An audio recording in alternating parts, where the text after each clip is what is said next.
Hi, this is Shambhavi. Welcome to my weekly podcast about spirituality, love, death, devotion, and waking up while living in a messy world. The Satsang with Shambhavi podcast is recorded live each week with students of our nonprofit community, Jayakula. For more information and to find out about attending a satsang, visit jayakula.org. Thanks for listening. Much love to you, wherever and however you are. So today I want to talk about what it means to protect your practice. Something you've heard me say a lot, that we should protect our practice. And actually that phrase comes from Padmasambhava, the second Buddha, as he's so called. And he was asked by one of his principal students, Yeshe Tsogyal, when she was being disturbed by something. And she asked him, what should I do? She was being disturbed by something external. And he said, run for the hills, protect your practice. If you look on the internet, you'll see that this phrase, protect your practice, is very common in a lot of Buddhist lineages. And when we say practice, of course, we mean anything that you're doing to lead you in the direction of waking up. It could be anything from formal seated practice, like mantra or meditation or something like that, to simply protecting your ability to remain in the state of your practice, or to remain undistracted from your real nature.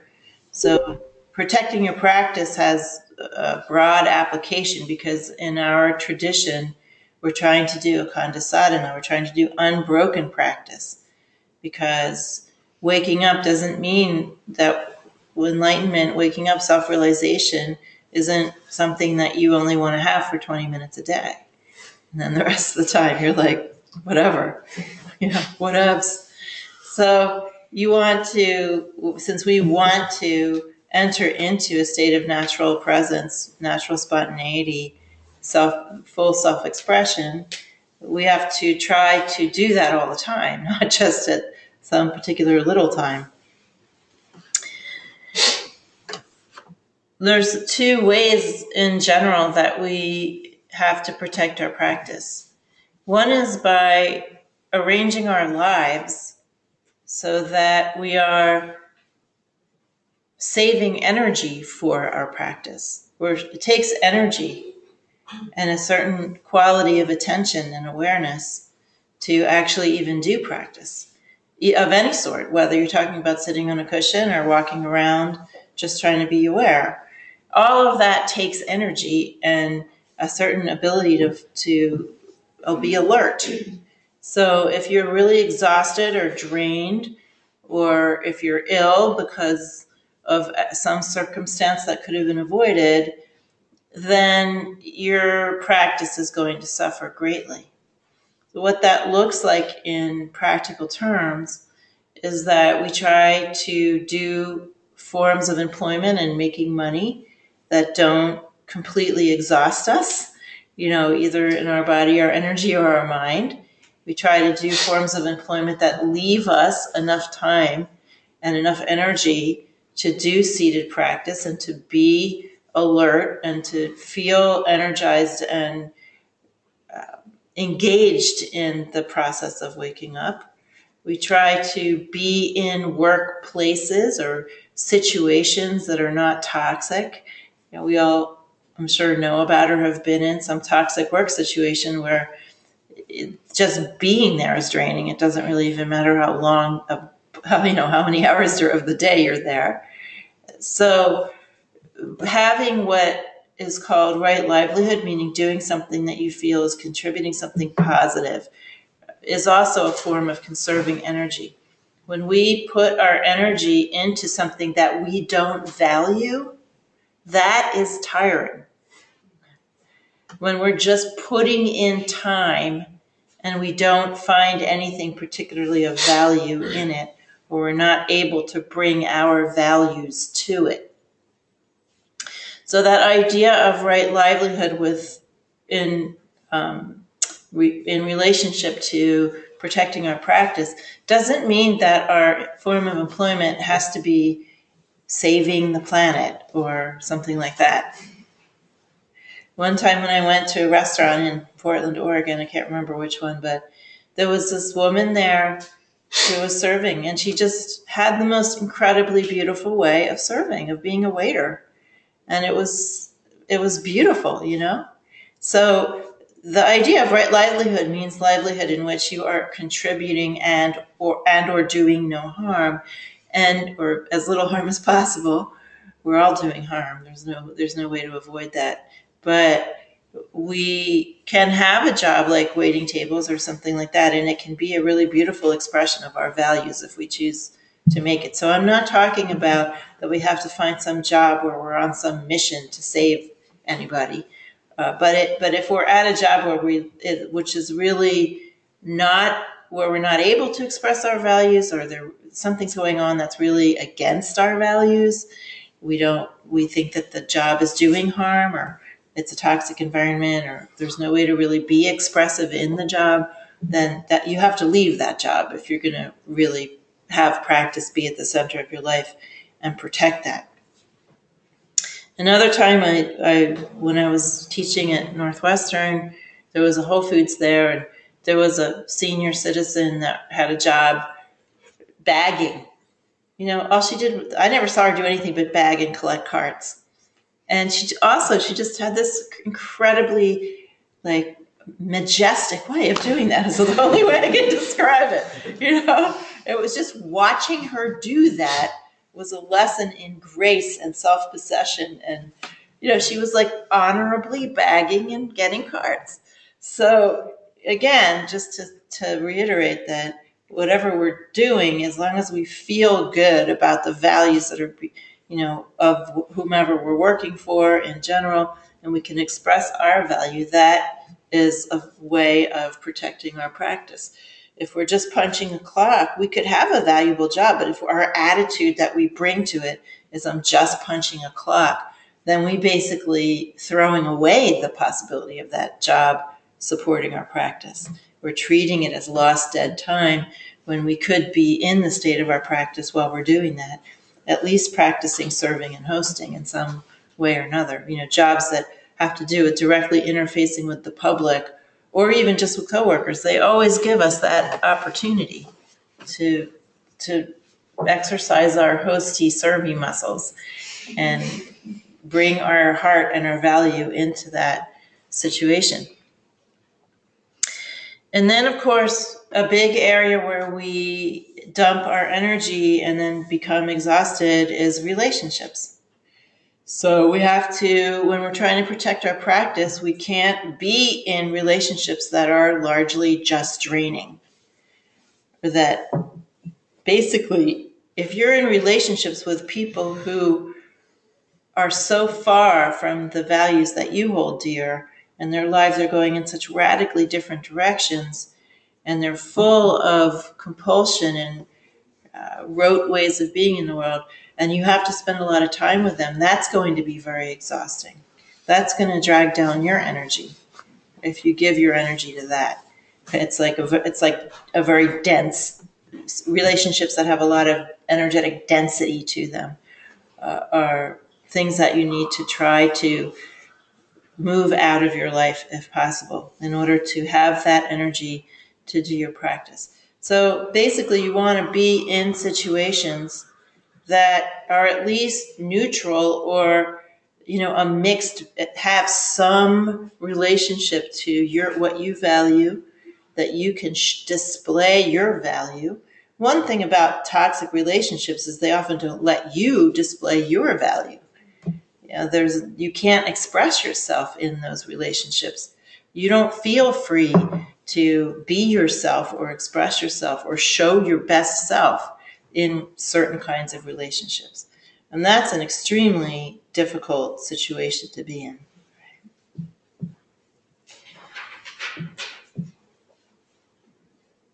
So making sure we're in environments, giving our energy to and getting energy from situations, relationships, activities that are not sucking energy out of us that we could be using, that are not distracting us so much that we can't be aware, we can't be present, that are hopefully actually giving us support to do our practice, to be more aware, to be more awake. So that's one area where it's very important to protect our practice. The other area really has nothing to do with anybody else. And that is related to the idea that we come into this life with a certain amount of karmic entanglement. We come in with tensions. We come in with a lot of patterns already formed, that, compulsive, repeating patterns of body, energy, and mind already established from the moment we get here. And then we start piling on more. But at some point, we start to do practice, we start to wake up a little bit, and we start to realize, hey, I could have an opportunity not to add more to this mix. I could actually take certain steps to not more deeply entangle myself in karma. So let me just talk about what it means, entangle yourself in karma. It means that you do things, you take actions, you express yourself in a way that is habitual or compulsive, that you aren't fully aware of what you're doing, that you're doing it in the context of a very narrow parameter of perceptions. You say something to this person or that person because you're mad at them. And all you see is this little bubble of you and this person that you're mad at. When actually where that is occurring in a huge context. So when we're operating unconsciously according to karma, not only are we being driven by the momentum of those patterns unconsciously on some level, we're also having a very narrow view and not taking into account the repercussions of what we're doing. And so then we take actions, we say certain things, and there are repercussions, and then we wonder how we got ourselves into certain situations. How do we get backed into a corner with certain people, or other kinds of circumstances, or things just happen that we could have avoided that also take up our time and energy, right? And take it away from our ability to protect our practice or do our practice. They take up our time because something happens as a result of our activity, and we didn't see it coming because we were operating with a very narrow view, and then we wonder why we're in trouble with a person or a government agency or a bank or a school or all of these situations in our lives where we get worried, we get upset, we get entangled, things need to be taken care of, our energy gets diverted, and all of a sudden we're drained and exhausted, we're not thinking about our practice, we're not being aware, we feel threatened and attacked and under pressure. And the truth of the matter is we put ourselves there because we weren't being aware and we were getting more entangled with karma. So here's how you don't do that. Here's how you avoid that. Well, you can't avoid it entirely because we're not fully awake, but you can avoid it a lot. And the more you go along, the more you can avoid it. The more you wake up, the more you can avoid it.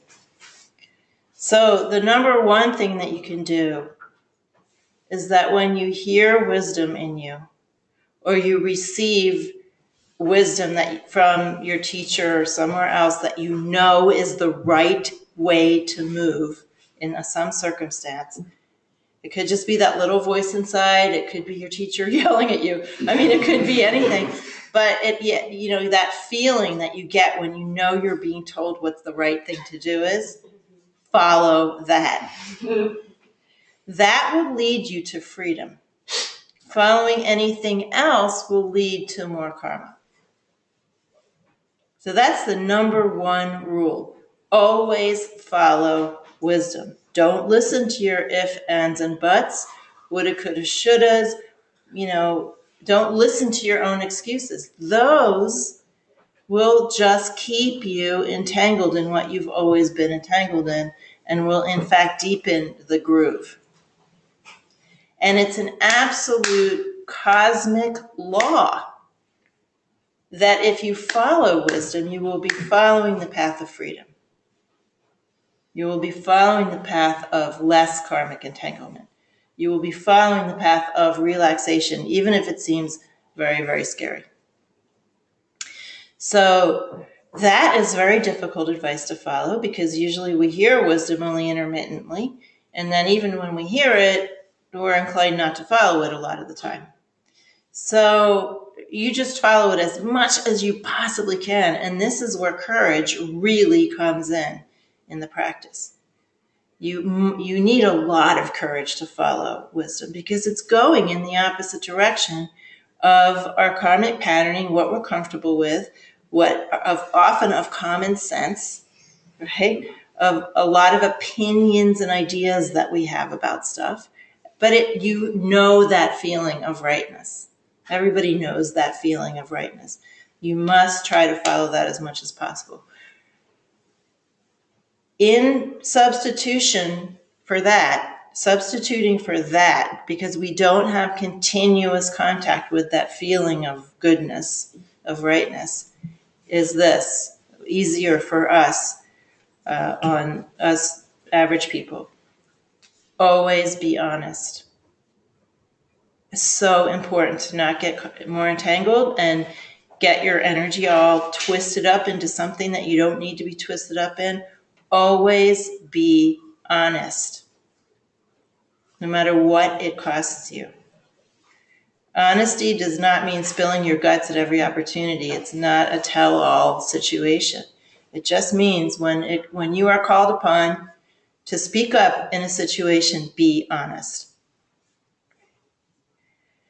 That will save you about 90% of the karmic entanglements that you get into.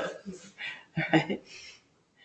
Do not lie, do not steal, do not cheat, do not cut corners. All of those things are things we know exactly what that means. And we know when we're giving ourselves excuses and outs. But if you are honest, you don't lie, you don't cheat, you don't steal, you don't break the law, you don't cut corners. You don't get overly entangled with government agencies when at all possible. You don't get overly entangled with institutions. You don't get overly entangled in very complicated, impacted situations. You don't create those situations by being dishonest, lying, stealing, cheating, cutting corners, and breaking the law. Your life is going to be so much easier. Because in the realm of cause and effect, of duality, where most of us live, you have to pay back all those things eventually, in some way or another. You are never getting away with that.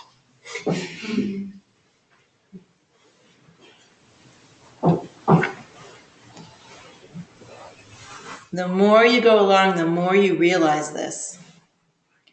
It's hard sometimes to connect the dots between something you did and some effect down the road. Sometimes it's very easy, but sometimes it's hard. And it seems like completely disconnected. But the more you go along in your practice, waking up, the more you make those connections. The more oh, right. It was back then that I heard the voice of wisdom and I didn't listen. Or I felt myself following some karmic pattern. And I made a decision based on that, and I knew it was wrong, but I did it anyway, and now this has happened. So as you go along, you see those connections more and more. This just happened to me very recently. One of the levels of meditation I teach, I call sahaja meditation. I knew that there was some lady out there who called what she did sahaja yoga. I didn't know that she used sahaja meditation. But somewhere when I advertised this on Meetup to try to alert a larger community that I was teaching this kind of open-eyed meditation. There was a tiny moment in there somewhere where I thought, I wonder if someone's going to confuse this with what this other person is doing. There was a tiny moment in there, and I was like, fuck her. I mean, I didn't really think that, but there was like this moment of like, whatever, right? A few months later, I get a letter from an attorney.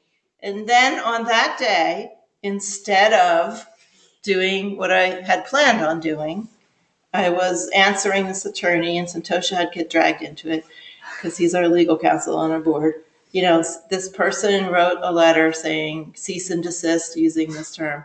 And it turned out she actually had trademarked the phrase Sahaja meditation, which is insane. But, okay, so I could be going like, you know, I didn't know she used the phrase. I thought it was Sahaja Yoga, and I really didn't know anything about her. You know, I just knew that it existed, and there was that tiny little moment when going public, being more public with it, it did cross my mind that maybe this was going to be a problem. And it was like that feeling of, I should have gone that way. You know, but because I'm so anti this sort of establishment way of conducting spiritual practice where you trademark things and you feel you own things, and, you know, my bratty self just did not want to listen to that. Literally, it was like a split second, and I just went on.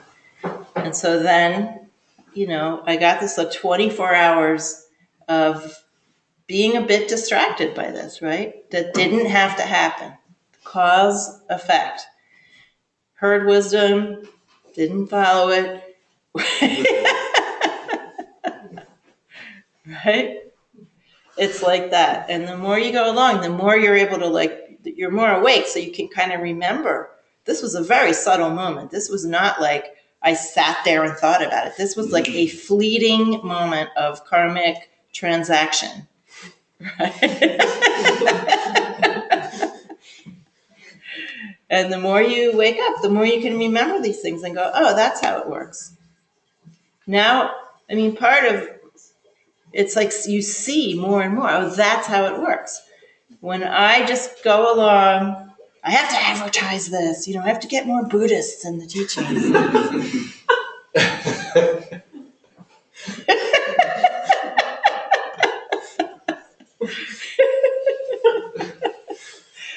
When you go that way, then you get entangled. Right? Following wisdom, being honest, being virtuous. You know, it's really like finding what your own value and sticking to that. What is virtue to you?